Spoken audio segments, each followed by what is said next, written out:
చూద్దాము. దొంగ ఓట్లను తొలగించి అసెంబ్లీ ఎన్నికలకు వెళదామా?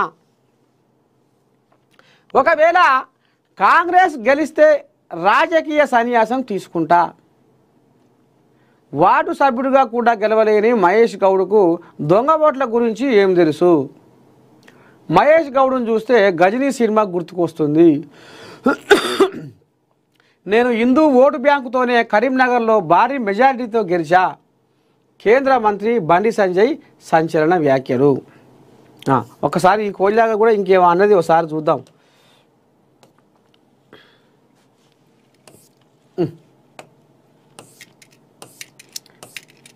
ఎటువైపు ఇలాగా వాట్సాప్ అరే వాట్సాప్ పోయినట్టుగా సరే.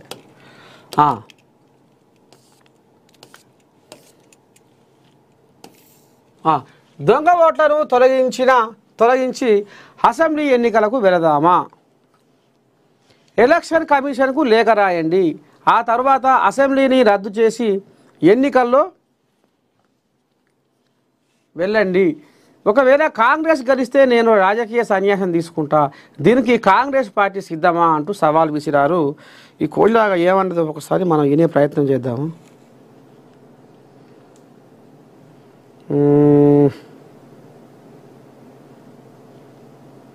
దా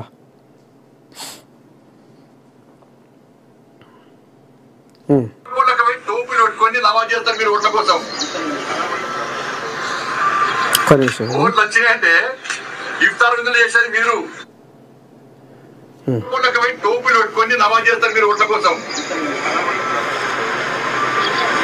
ఓట్లు వచ్చినాయంటే ఇఫ్తార్ విందులు చేసేది మీరు, నటించడం జీవించేది మీరు, టోపీలు పెట్టుకొని నమాజ్ చేసేది మీరు.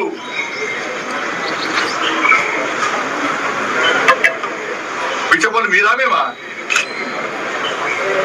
సనాతన ధర్మం కోసము, హిందూ ధర్మ పరిరక్షణ కోసము చేయడం విషయమైతే అదే హిందూ ఓట్ బ్యాంక్ ద్వారా గెలిచానని చెప్పి మళ్ళీ చెప్తున్నా, బాగా జాగ్రత్త చెప్తున్నా. కరీంనగర్ పార్లమెంట్ సభ్యుడిగా హిందూ ఓట్ బ్యాంక్ ద్వారా గెలిచిన, ఎస్ పక్కా గెలిచిన, గల్లా ఎగరేసుకొని చెప్తా. నేను ఇప్పుడు నాది ఎప్పుడైనా చెప్తా, ఇక్కడనే చెప్తా. నేను ఈ హిందూ ఓట్ బ్యాంక్ తెలంగాణ రాష్ట్రంలో తయారు చేస్తాం, పక్కా 100% తయారు చేస్తాం. హిందూ సమాజాన్ని సంఘటితం చేస్తాం మేము.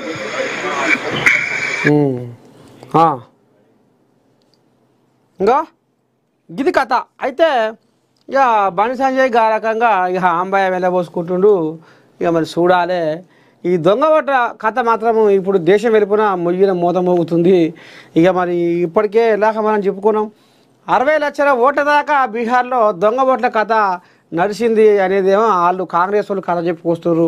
ఇక అట్టేట అని ఇప్పుడు బండి సంజయ్ కూడా ఏమంటుండో ఏం కథ అనేది కూడా మీరు విన్నారు.